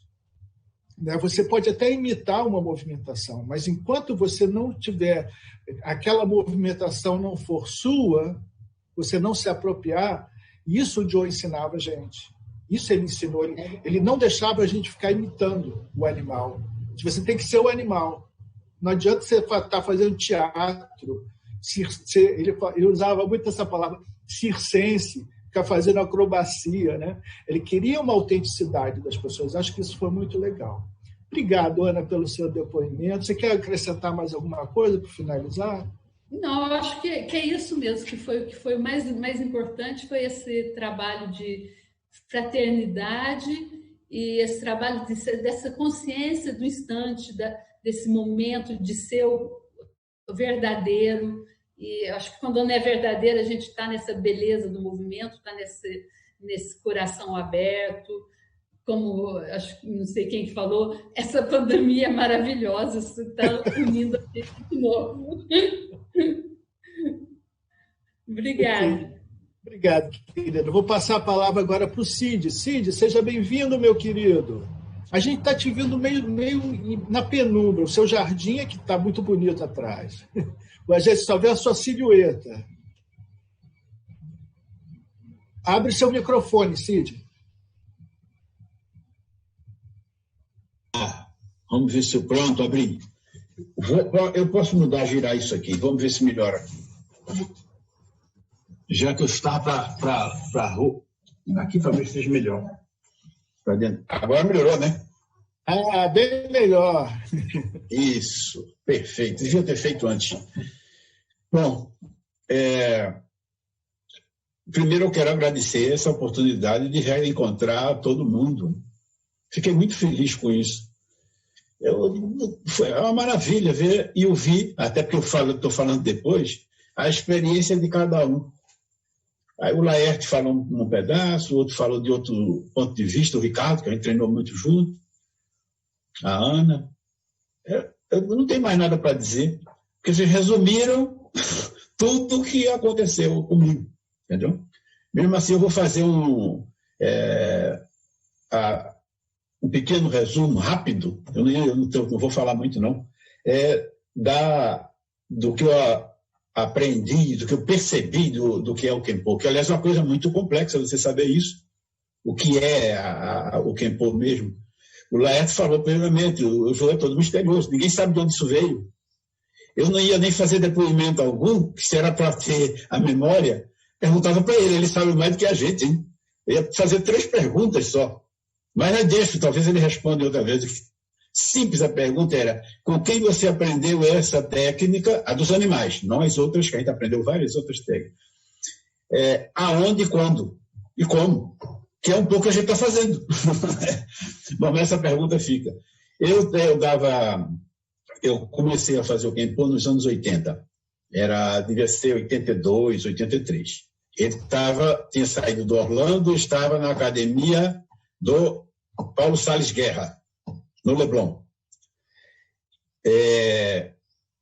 Eu tinha um aluno que chamava Lula Pérez, era um violonista. E me falou sobre o Kempo, eu fui lá assistir. Na aula que eu cheguei, já treinei. Não tinha nem roupa, eu achei aquilo extraordinário. Né? E acontece o seguinte, isso aí foi em 80, eu continuo treinando até hoje. Não parou mais nunca. Virou uma segunda natureza aqui. Foi muito extraordinário esse momento, sem dúvida. Então, o que mais me chamou a atenção no Kempo é um aspecto de brincadeira. A coisa toda era feita com alegria. Era um bando de crianças se divertindo. Sempre era assim. Tanto que uma das coisas importantes que aconteceu várias vezes, muitos de vocês devem ter testemunhado isso, uma aula que começava às 7, às vezes era 11 horas. Tinha lugares que você dizia, não, você tem que sair daí, não pode ficar fazendo isso. Não, a gente não cansava. A própria técnica, a gente pode até explicar por que a gente não cansava, porque não fazia força, na verdade, era uma coisa descontraída, solta. Né? Esse era um aspecto que me chamou a atenção. A gente virava criança sendo adulto. Isso, como criança, os próprios exercícios levavam a isso, davam uma espontaneidade, uma abertura impressionante. Como o exercício era rápido e o jogo tinha essa habilidade de criar situações sempre inesperadas, então você tem que se virar com o imprevisto. Né? Isso era muito fascinante. Então, incluía, todo mundo viveu isso, alguns treinamentos onde tinha coisa inesperada. Você estava andando, vinha uma cadeira voando, você tem que pegar. Então, esse tipo de treino, né, que tinha uma estrutura racional, organizada, eu nunca vi nada mais perfeito em termos de estrutura e organização racional do que o esquema do Kempo. Tá? Tanto no sentido de começar com os animais e subindo na vertical, como as ocupações de espaço nas direções do espaço. E a gente repetia muito aquilo. Aí entrava o contrabalanço disso. Nunca a posição, como a Ana falou, era dada detalhadamente. Você tinha que desenvolver a atenção. Né? Então, ao longo do tempo, tem 3 coisas que hoje realmente eu devo inteiramente ao Kempo e que aplico não só na parte física. Eu continuo fisicamente, sem pensar, inclusive, né? Porque ficou espontâneo usando os movimentos. Mas ele tem uma repercussão psíquica também muito séria e de ordem espiritual também. São 3 níveis, eu acho, que ele atua, mesmo que você não perceba. Apesar do estímulo inicial ser corporal. A primeira coisa que eu percebo é o seguinte: até hoje, a flexibilidade que eu tenho, as pessoas se impressionam, não sumiu. Como é que pode você, mesmo que pare eventualmente de treinar, você tem alongamento, continua fazendo posições de perna, lótus, é impressionante isso aí. Tá? A segunda coisa, né, esse efeito fixo, que ele fica também na psique. O exercício leva você a ter uma atenção, uma concentração muito grande e uma abertura, porque serão muitos movimentos e possibilidade de muitos lados. Isso para a vida intelectual é impressionante. Você fica mais aberto fica tão fechado no seu esquema pessoal, porque era impossível fazer isso treinando. Impossível. Tem 3 coisas, então, que a gente tem que fazer. Você tem que ver o seu próprio corpo, o corpo do outro, que o outro é importante, e os objetos e as coisas em volta. Então, era um treino, de ser uma coisa maravilhosa. O sujeito que inventou isso aí é um gênio. Né? E guardo isso na minha vida intelectual, de trabalho, aulas que eu dou, continua. Se eu não tivesse desenvolvido essa capacidade de concentração e atenção que é dada a partir da movimentação corporal, eu tinha feito muito menos coisa, hein? Muito menos na minha vida. Foi importantíssimo, sem dúvida, nesse sentido. Esses resumos que eu estou fazendo aqui, da minha experiência pessoal, eles não veio do nada, aconteceram coisas assim, impressionantes. Né? Uma delas já que você criou um episódio, né? Sobre o aspecto de você treinar muito e ter que cessar o treino inteiro na hora que tinha que usar. A gente foi fazer uma apresentação no Centro Cultural Vergueiro, em São Paulo, com o grupo de São Paulo, que eu tinha contato com eles, e com alguns, não me lembro de quem foi do Rio. Do Rio foi talvez o Aires, que eu pensei, procurei até o Aires. O Aires era uma pessoa extraordinária, podia dar um depoimento muito bom aqui. Nós fomos fazer essa apresentação. Então tinha de tudo, tinha Tai Chi, tinha Taekwondo, todas as artes marciais eram apresentadas nesse teatro. E a gente não tinha nada combinado, não tinha treinado nada antes, coisa alguma. Ninguém sabia o que ia fazer, isso era outra coisa muito interessante. Né? Fomos todos para lá, era para fazer as movimentações normais. A gente treinava muito bastão, então teve uma apresentação de bastão, e o João estava observando isso, aí me chamou, sim, era um outro menino, que eu me lembro agora o nome dele aqui, era o Simval, Simval, e esse teatro tinha um mezanino e o palco era no centro, no meio, Centro Cultural Vergueiro, está lá até hoje. Então tinha uma plateia alta e uma mais baixa. Ele, de repente, chamou a gente, mandou cada um para um lado disso, e a gente ficou esperando o que era. Ele correu e saltou lá de cima, no meio do palco. Deu um rolamento. Parece que foi instantâneo, eu saltei e o outro saltou também. Isso foi uma coisa espantosa, né? Então, isso não foi combinado absolutamente. Então, eram situações de vida real, entendeu? Onde você, depois de treinar muito, você tem que esquecer tudo e faz a coisa com espontaneidade indonada. Então, o treino leva a gente, me parece, a 3 coisas. É uma abertura e uma concentração da mente muito grande, você está aberto para tudo, meio sem julgamento, porque não dá.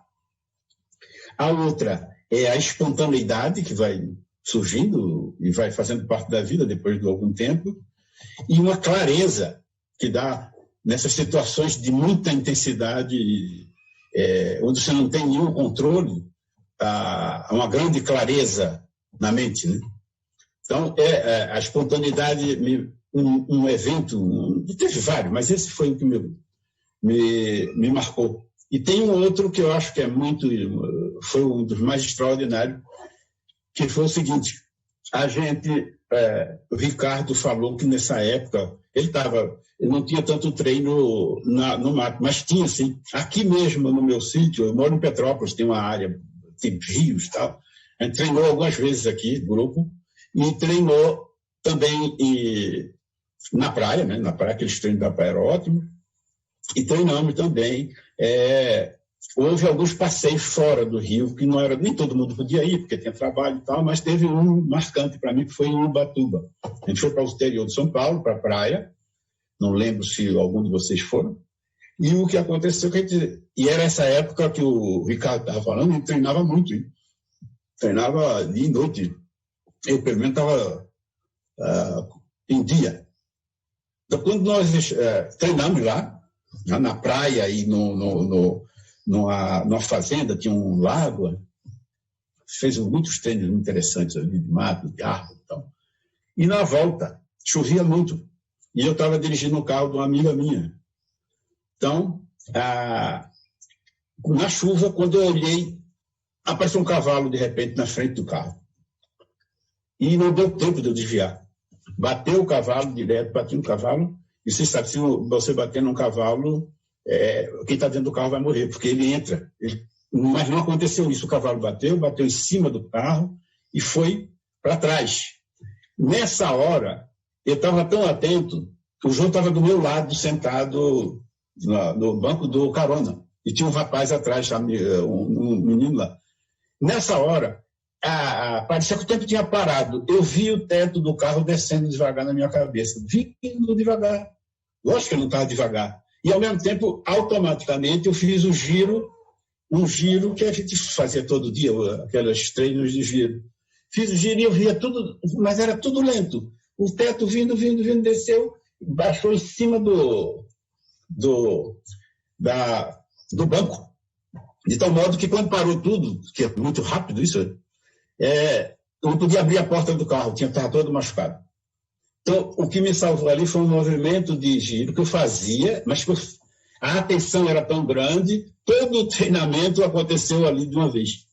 E eu tive, nesse dia, uma clareza do que era a morte, que até hoje nunca mais perdi. Né? O que significa a morte, por causa dessas imagens todas. Então, a gente treina muito, mas numa coisa inesperada dessa vem tudo. O treino não afetava só o corpo, não é isso. O corpo, me parece, é só a parte inicial, ele provoca repercussões em outros níveis do ser.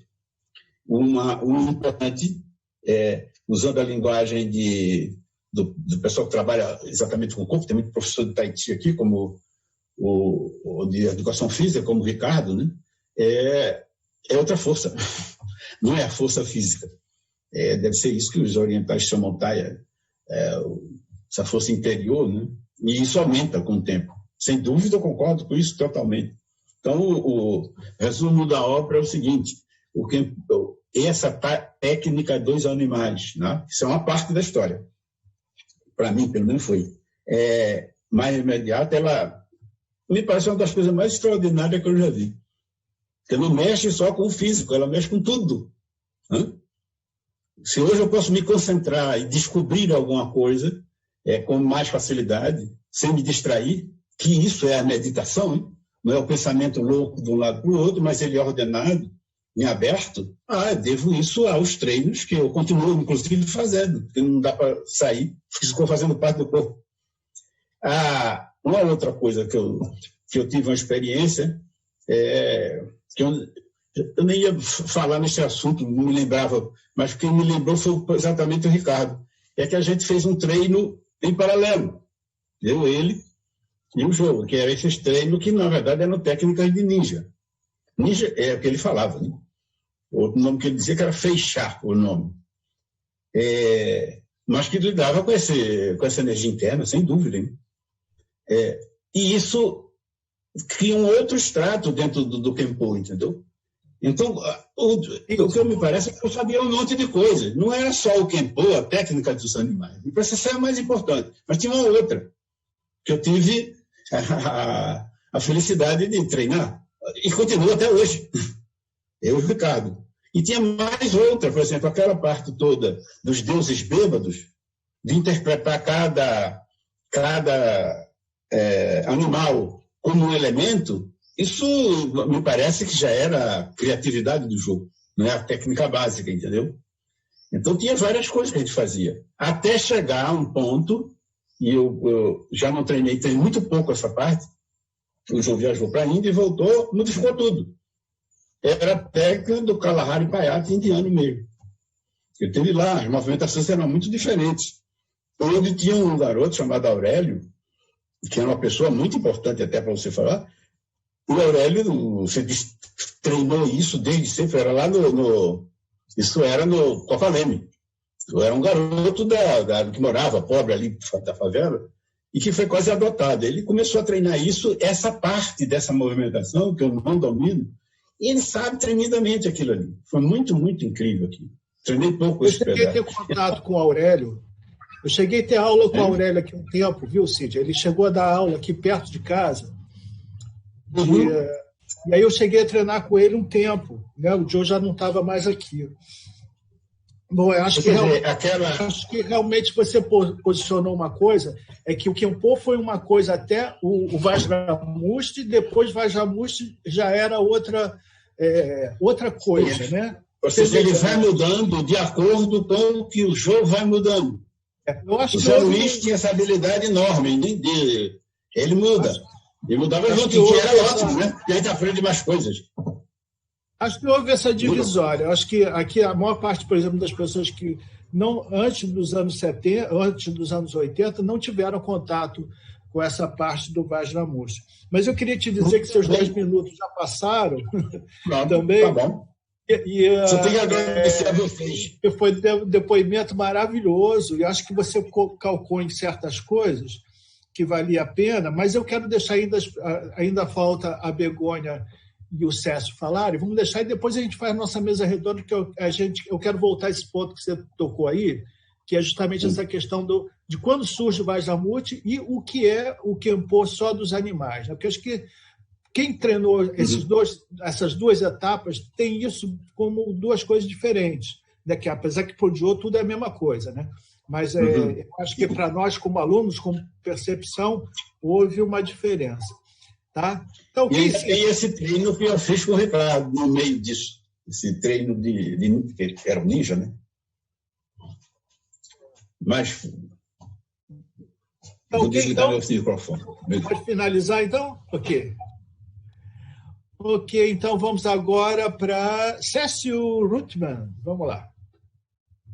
Que a caçula daqui é Begônia, viu, Begônia? Você é a caçula. Seu microfone, Cécio. É isso.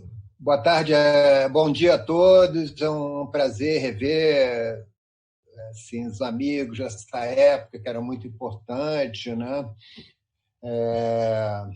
Assim, são várias... Uma época que também eu fui introduzido a vários campos, assim, né? Eu era amigo do Estevão na época de faculdade, eu fazia arquitetura, o Estevão licenciatura em artes, né? E ele já me falava do Kenpo, do Jô, né? Mas eu acho que o Jô estava em São Paulo nessa época, né? E aí você, Estevão, falava do mestre Hu, do Tai Chi, né? Que tinha sido recomendado pelo Jô para manter o trabalho da energia, né? Então, comecei a fazer... Então, conheci o Laerte, que eu me lembro, que me dava assistência, eu era iniciante, né? A gente fazia lá no gramado, do lado do MAN, E conheci o Joe na tua casa em Friburgo, né? Assim, com muita expectativa, né? Assim, você falava muito nele, né? E aí começamos a fazer os trabalhos assim no Rio. E eu acho que como o Joe um pouco assim que é nômade, né? Os lugares mudavam muito, né? Desde lá do Orlando Canyon, eu acho que fizemos no Ibeu também, aí no Leblon, aí na praia, né? Que era o mais interessante, porque ali era uma coisa muito aberta, assim, você estava ali inserido na cidade e, ao mesmo tempo, né, trabalhando ali os movimentos, né? E me lembro da cobra também, isso foi muito importante uma vez, né? Que a cobra vinha, ficava no colo da gente, a gente sentia ela olhando para a gente, respirando, né? E sentindo uma harmonia muito grande, né? Assim, né? E a experiência também do ter morado assim, lá no meu apartamento, que era uma coisa constante, né? Me lembro assim, tocava uma campainha, né? Sei lá, o porteiro, qualquer coisa assim, o Joe já estava ali de bote, né? Olhando ali pela parede para dar um bote se fosse, sei lá, um ladrão, alguma coisa. Eu achava aquilo excessivo, mas a atenção dele era integral, assim, né? Ela estava sempre ali, né? E é uma coisa que quebrou muitos limites, assim, né? Eu tinha uma dureza no corpo, né? Eu fiz uma época biodança com o Rolando Toro, que foi um primeiro trabalho que ajudou. Agora o Tai Chi foi muito bom, também fiz com o Eduardo, né? Uma época, e com o Joe foi uma experiência que é difícil assim, de colocar nos parâmetros, né? É uma coisa assim que perdura até hoje, realmente, assim, né? De ter perdido contato com o Joe, assim, mas assim, todo o movimento, né? A gente já está um pouco mais velho, aí tem que ter cuidado mais. A gente não tem tanta flexibilidade, tanta agilidade. Então, os movimentos têm que ser cada vez mais conscientes. E aí volta, o Kenpo está voltando sempre, né? Até essas coisas de... Ricardo falou de acender a luz com o olho fechado, mas às vezes assim, até com o pé, que o Joe falava. Então, usa o pé para acender, né? Interruptor, né? Então, é uma coisa assim que o tempo todo você está ali podendo usar aquilo, né? Então foi uma experiência muito rica, assim. Eu sou muito grato, né? E é bom rever todo o pessoal de novo, né? Está sendo muito bom fazer as tuas aulas também, né? De Tai Chi, assim, online, assim, tá sendo aquilo ali ajuda muito, assim, né? Então foi uma experiência muito rica, assim, em relação à questão oriental, que eu sempre fui interessado, né? O Joe tinha um mestre, um monge tibetano, então as coisas muito ligadas ao Tibete, ao Zen budismo, tudo isso se enriqueceu muito, né? E até profissionalmente eu trabalhava com arquitetura na época de fazer jardins orientais, né? O Joe tinha uns contatos em São Paulo, então trazia as lâmpadas, coisas, né, os painéis de bambu, e a gente fazia essas viagens, né, que era um treino constante, né? Não sei se lembra que ele falava do Retiro das Pedras, que é um condomínio lá perto de Belo Horizonte, cheio de pedras pontudas, assim, né? Porque a gente ia lá, ele tinha um conhecido, um professor, e a gente via umas pedras e levava as pedras, né? Enchia o carro, assim, né? O carro tudo pesado, cheio de pedra que ia pegando nos caminhos para usar nos jardins, né? Hoje em dia isso ia ser uma coisa possível de fazer, né? Super antiecológica, mas na época não deixava de ser um treino, né? De ir no meio das pedras lá e ver, e essa pedra aqui, né? Falar dos jardins chineses que eles traziam as pedras de milhares de quilômetros, né? Aquelas coisas assim, faraônicas, né? Então fazia no universo uma escala menor aquilo. Então era uma coisa que abrangia tudo, assim, né? Então e realmente é uma coisa que muita gente falou, né? Que perdura até hoje, assim, né? Eu acho que são coisas que importantes do passado, assim, mas que tem um valor, né? Uma riqueza, né? E dentro dos trabalhos, né, eu me lembro, o pessoal falou muito nos animais, mas a questão do bêbado, né, que ele falava que era a mais difícil, né, porque você tinha que estar ali completamente solto, né? E tinha umas brincadeiras na praia que a gente tentava pegar ele, né? Assim, partir para cima e botar ele para o chão e era impossível, né? Aquela movimentação dele ali, assim, né? Então foi uma coisa muito boa, assim, né? Que eu dou muito valor, né? Os bonsais, assim, ele tinha uns bonsais incríveis, assim, né? Que eu até acabei ficando com alguns, assim. Então é uma coisa que é muito rica, assim, né? E eu sou muito grato, né? Então eu acho que o pessoal já falou muito, assim, também, né? Assim, eu ia falar essa experiência no arpoador, né? De saltar ali, né? Porque às vezes tinha uma época que ficava sem academia, então vamos treinar na rua mesmo, né? Não era o fato de fazer treino externo, era uma necessidade. E ali ficava uma coisa maravilhosa, assim, né? No meio das pessoas, todo mundo assim, né? Achando que bando de maluco ali, assim. Né, a cobra, me lembro que isso foi uma coisa, né? Eu me lembro a cobra vindo, né, no colo e você via ela respirando e te olhando ali, mas, né? Assim, você sentia, né? Ficava uma sintonia realmente, né? Dentro né? Da abordagem do treino, né? Então acho que foi ótimo também de rever todo mundo, né? Sou grato a você, Estevão, de ter introduzido aí, ter conhecido o Jô, o Laerte me deu uma força no Tai Chi, com o mestre Hu, o Cid também me introduziu à astrologia, né? Eu fiz o curso dele, eu não conhecia nada na época, então foi uma época muito boa, assim, né? Que eu dou muito valor, assim, fico muito feliz, né? Mas é isso, acho que não vou falar muito, deixar um tempo para a Begô também falar a experiência dela, né? Mas só tenho a agradecer ao Jô, assim, e é isso, então. Legal, Cécio. Obrigado, Cécio. Ótimo. Begônia, abre seu microfone, chegou a sua hora. Oi, gente, tudo bem? Bom, eu sou a última a chegar nessa história, mas, na verdade, a minha trajetória com o Kenpo começa na Suíça, graças ao Esteban.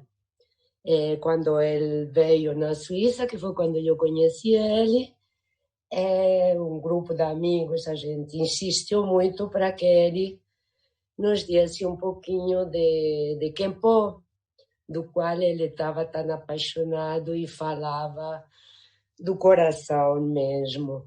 Então, a gente começou a fazer um pouquinho aqui na Suíça, onde eu morava, e depois, quando eu cheguei no Brasil, então, para mim, já entrei direta, né? Chegou no Rio de Janeiro para treinar Kenpo com o Jô. Então, foi maravilhoso, porque, como todos vocês aí falaram, além da prática e de estar em contato com o Jô, era essa atmosfera e clima que se criava da amizade entre os participantes, né? Então, eu ganhei toda uma família Kenpo quando eu cheguei ao Rio de Janeiro. Isso foi em 83, não é, Esteban? E foi muito bom. Convivi muito com o Jô também, porque o Esteban convivia muito com ele. Ele tem uma filha que se chama Juliana, que tem a mesma idade da minha filha Alicia. E então elas ficaram muito amigas, até a Alicia começou a chupar o dedo por causa da Juliana, que chupava o dedo com toda a vontade, e aí a Alicia começou, e não sei se até hoje, com 2 filhas, ainda continua escondida chupando o dedo. Então, a gente teve uma convivência com o Jô além de só essa coisa como professora. A gente ia para a praia e a gente fazia um monte de coisas com a Ana, né? A mesma coisa. A gente colocava tudo isso, como ele bem falou na entrevista, no nosso dia a dia. E levávamos isso para os gestos e as brincadeiras de criar no dia a dia, né?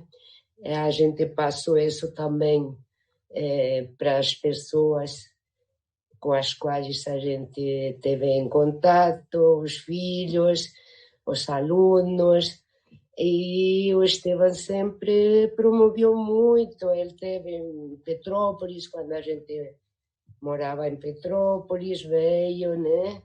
Não sei se você lembra, no Centro Cultural Viva, que, por certo, agora também está surgindo. Então, parece que essa questão da pandemia fez com que a gente entrar para essa realidade mais virtual, da gente poder, enfim, assumir essa realidade virtual, porque ainda nos faz um pouco medo, nos coloca distantes, quando, na verdade, essa realidade nos une onde a gente queira que esteja.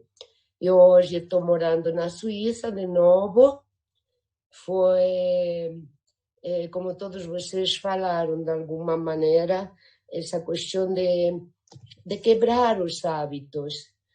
Porque a gente, o ser humano, tem tendência a repetir o que já conhece, é o que nos dá segurança. Então, se mantém naquilo que nos é conhecido. E, de alguma maneira, aos meus 60 e poucos anos, eu decidi de quebrar isso. No Brasil, em Petrópolis, onde eu me desenvolvi mais, todo mundo me conhece, a professora Begonha. Então, eu queria quebrar isso e sair desses padrões e me reinventar de novo. E então voltei aqui um pouquinho para as minhas origens europeias na Suíça, né? E estou muito feliz de todo esse movimento. Agradeço muito ao Estevam. Foi muito interessante poder escutar o Jô de novo. Fiquei morrendo de vontade de pegar um avião e de ir para onde ele está agora de novo, poder encontrar com ele um pouquinho, né, Ana? Ele está aqui ao nosso lado. E que bom, agradeço muito a ele tudo que ele nos transmitiu. Acho que é uma pessoa super criativa e misteriosa, como vocês todos falaram. Ele gosta de fazer um mistério, mesmo se ele diz que não. Mas esse mistério que nos incentivava um pouco a ir fazer os nossos, né, descobertas, as nossas descobertas, e que te levava sempre um pouco a estar com você. Quem é você, né? Entrar em contato com você. A fim de contas, cada um, a memória que hoje a gente está aqui revivendo, né? Ou reativando, cada um guarda de uma maneira diferente, porque cada um teve umas vivências diferentes. O Khenpo me ajudou muito a poder entrar no Brasil, porque ele te dá essas ferramentas de poder se adaptar, de poder estar aberta, de olhar para o medo, o que o medo estava me mostrando, né? Porque, a fim de contas, eu acho que o que nos limita sempre um pouco é o medo, né? O medo do novo, o medo de nós mesmos. E, como todos vocês, lembro muito bem desses treinos no Caçadão do Arpador, entre os cocôs dos cachorros, mas a gente era muito valentes, né? Se ralando todas, do duro do calçadão para o mole da praia, né? E essas cambalhotas que você deixava passar, né? para não ter que encarar. Então, os treinos que a gente fazia do bêbado, que acho que isso é uma prática que também tem muito no Kung Fu, nas artes marciais chinesas, a questão de o bêbado que não se machuca. Por que não se machuca o bêbado quando cai, né? Não se machuca porque não tem a consciência do medo. Então, ele se entrega. E essa entrega que faz com que a gente não se machuque, em geral, na vida, quando a gente consiga estar disposto e entregue ao que a gente tenha que viver, né? Então, certamente, como para todos vocês, o Kempo foi muito rico e muito importante na minha vida, como professora depois também, com crianças, com adultos. E a criança tem o Kempo instintivamente, naturalmente dentro dela. Eu, como fui uma criança que cresceu no campo, teve esse privilégio, o meu meio ambiente era a terra, era árvores, era estar sempre em contato direto, né? Então, isso também já me deu a facilidade de poder entrar no Kempo também, a disponibilidade de poder fazer isso.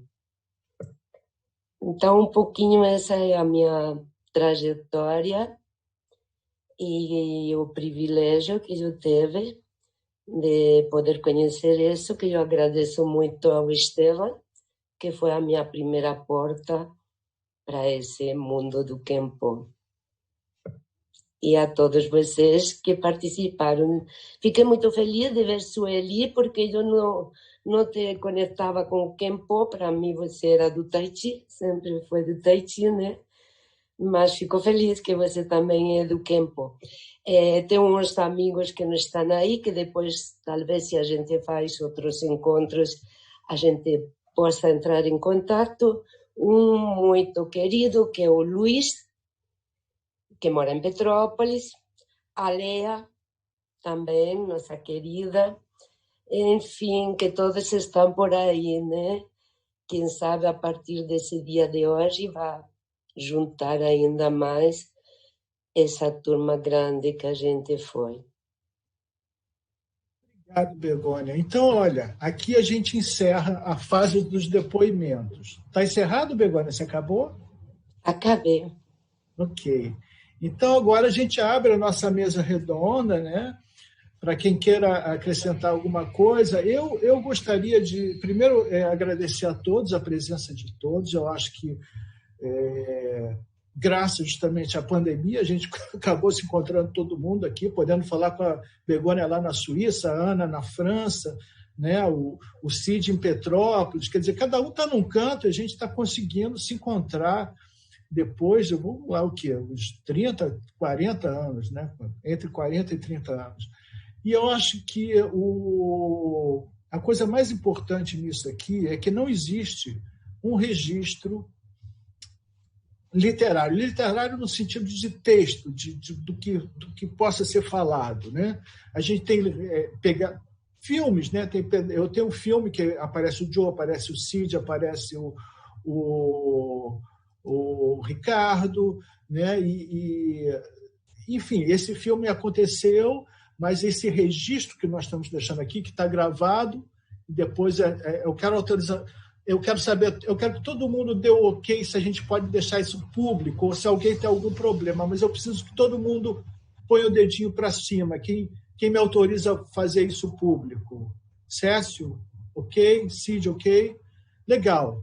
Então, a gente vai postar isso dentro da plataforma Tai Chi Sem Fronteiras, né? Para que, então, fique como registro. Talvez, no futuro, a gente consiga achar as outras pessoas. Eu tentei achar, por exemplo, a Sônia Braga, o próprio Aurélio, não consegui ter contato com ele. A Ana, quem me falou foi a Begônia. A Begônia falou, e a Ana? Eu disse, minha irmã Ana. E saí correndo atrás da Ana ontem.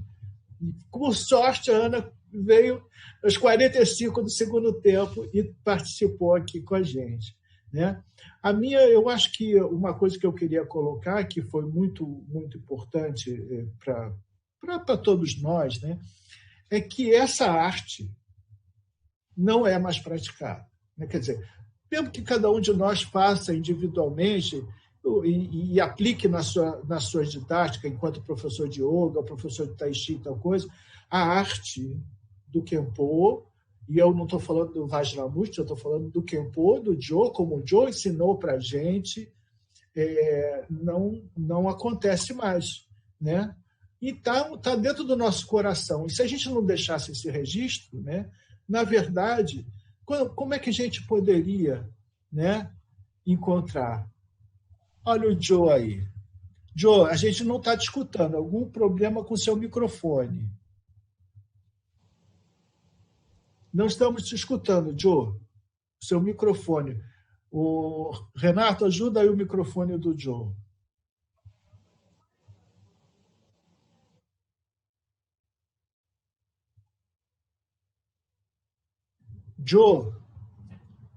Jo, você está sem o microfone, você tem que ativar seu microfone. Ele está falando, não está. Deve ter um íconezinho com o microfone, você tem que ativar, Jo. Deixa eu mandar uma mensagem para ele. Jo, não estamos conseguindo te ouvir, o microfone. Você tem que ativar o seu microfone. Não tem como a gente fazer isso por aqui. Fala que ele tem que tocar lá embaixo, à esquerda. Depende aonde. Às vezes é em cima. Ah, é? Ele está procurando. Deve ter um ícone em algum lugar com um microfonezinho, Jo, que deve estar cortado. Tem que tocar na tela e depois de tocar na tela ele aparece. Ou mexer o mouse, não sei se for computador. Não estamos te escutando. Deixa eu ver o que acontece aqui. Vamos fazer o seguinte, Jo. Minha proposta. Sai e entra de novo. Entra de novo com o microfone. Jo, sai.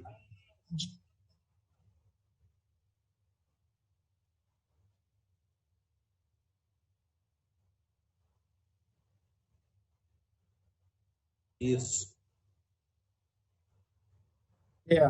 Ouviu o que o Renato falou?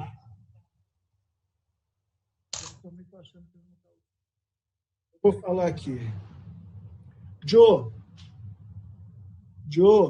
vou falar aqui no WhatsApp contigo. Está falando direto. Eu acho que ele não está ouvindo, porque ele está falando sem parar. Pois é, Jo.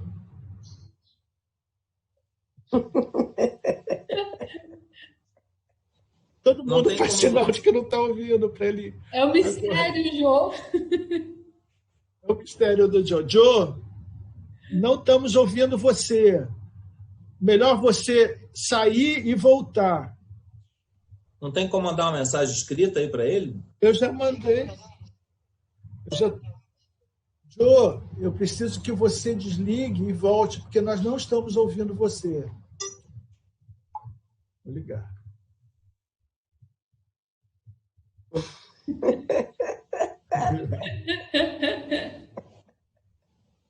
Oi, Jo, não estamos conseguindo te ouvir. Então, o melhor é você sair. Quando voltar, o microfone, discar o microfone pela internet. Tem duas opções.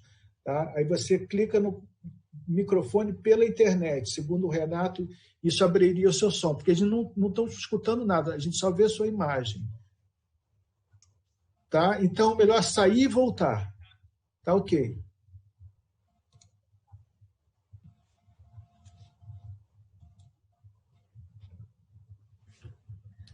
Ai, que surpresa boa! Surpresa, né? Essa era a surpresa do encontro. O Jo está aqui com a gente. Agora? Hein? Ele está morando onde? Eu acho que ele está morando na Sardenha, no sul da Itália. Ô, Estevão, dá para mostrar uma coisa do Cécio? O Cécio vai gostar disso aqui. Olha, ele apareceu ali, mas não sei se está... Essa pedra é lá do... Essa é uma dessas pedras que você estava fazendo, falava os jardins, ó. Pois é. Essa é a casa do jogo. O seu vovô tem um lado também artístico, né? Que você participou.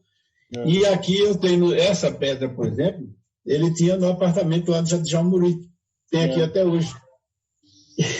Isso, Joe, agora você cortou o microfone. Abre o microfone. Você cortou. Agora a gente está vendo o seu microfonezinho. Agora é só você ir nesse ícone aí do microfone e abrir. Agora, abriu. Fala. Consegue me ouvir? Sim! Sim! Surpresa maravilhosa! Não morri ainda. Estamos não morri ainda. Claro. Ok.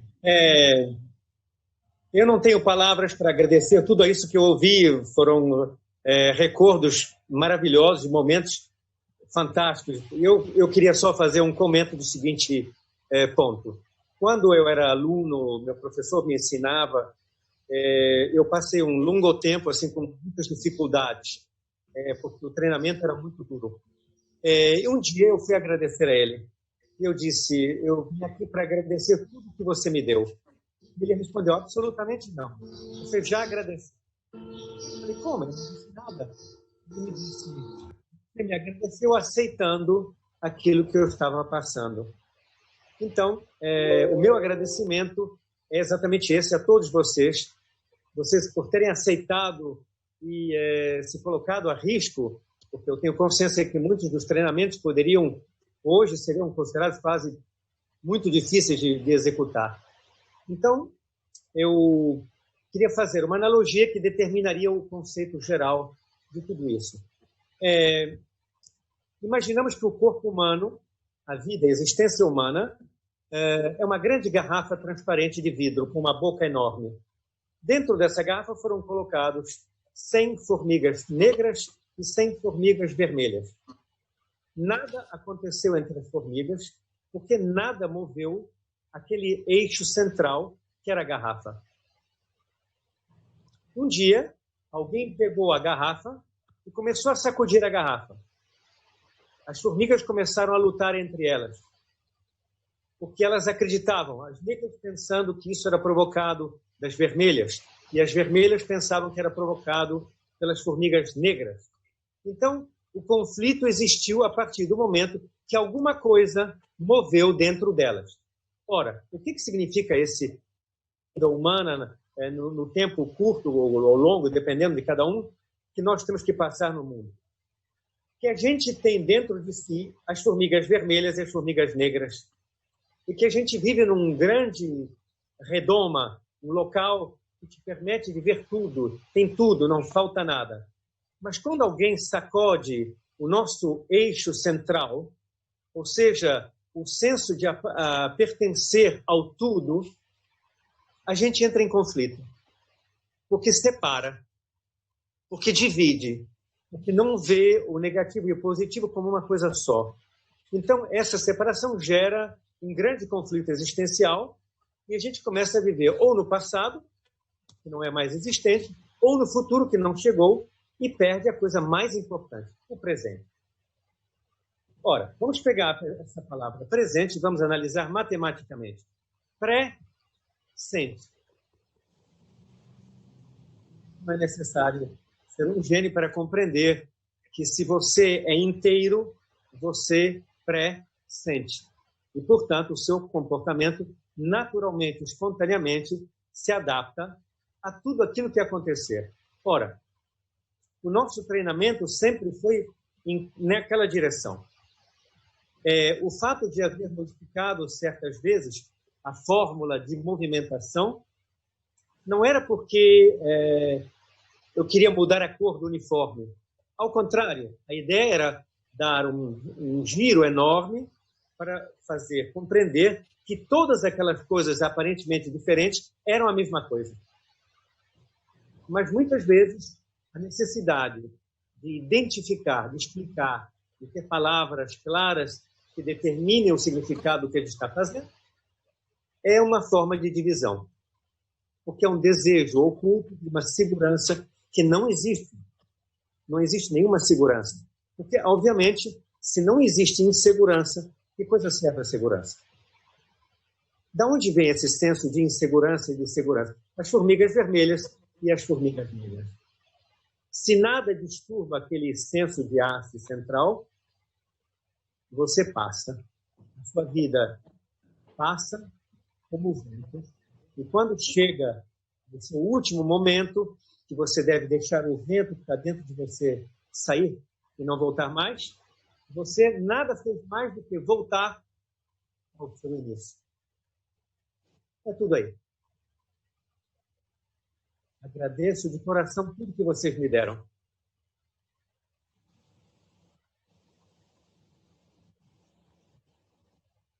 Um abraço.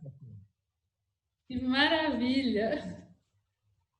Obrigado, Joe. Muito obrigado por tudo que você nos deu.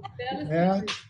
Realmente muito legal. Muito bom mesmo. Grande abraço. Muito obrigada pela surpresa maravilhosa. Que o Estevam absolutamente não falou nada que você ia aparecer, Jô. Que surpresa maravilhosa! Eu gosto de muito obrigada. Por trás de surpresa. Eu sei. Muito bom. Ele estava escutando a gente pelo YouTube, gente. Então, ele escutou todo o depoimento de todo mundo e entrou no final agora para falar com a gente. Então, eu acho que... A minha função como pessoa humana não é de explicar, não é de dar direções a ninguém, não é de dizer eu compreendi, não tem nenhum eu nessa história. Ao contrário, estimular as pessoas a não ter um eu que cria problemas, que chacoalha a garrafa das formigas.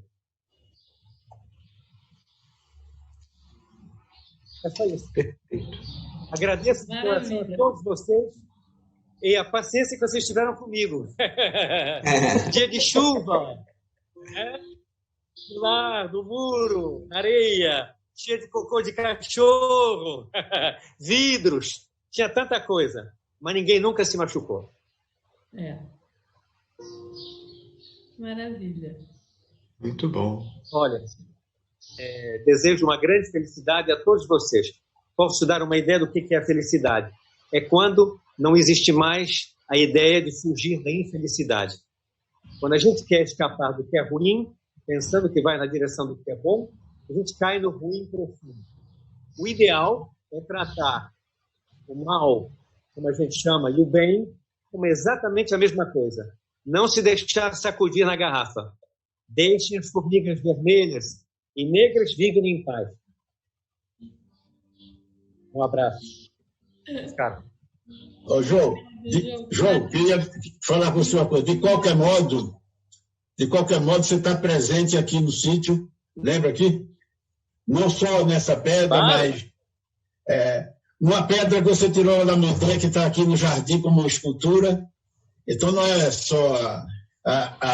é tão completo esse conhecimento todo que sai na arte, na natureza. Então, o meu depoimento é inesquecível. Isso fica marcado com essa premissa, né? Com essa ideia de você estar centrado e sair da dualidade, ou lidar com ela o melhor possível. Muito obrigado mesmo. Grande abraço. Obrigado a vocês. Um abraço a todos. Abraço, Jô. Abraço, Jô. Obrigada. Obrigada. Saúde. Muito obrigado. A única coisa que importa. Tchau. É o bem mais precioso que a gente tem, é a saúde. Obrigada. Obrigado a vocês. Tchau.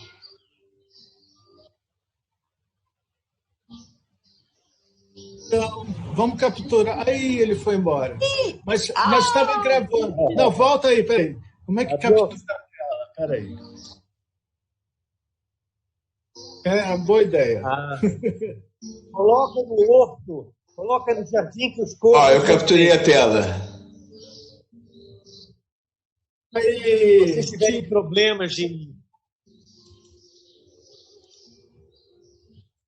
problemas com corvos no jardim, Coloca a foto que eles vão embora. Tchau. Tchau, gente. Muito obrigado a todos. Bom domingo.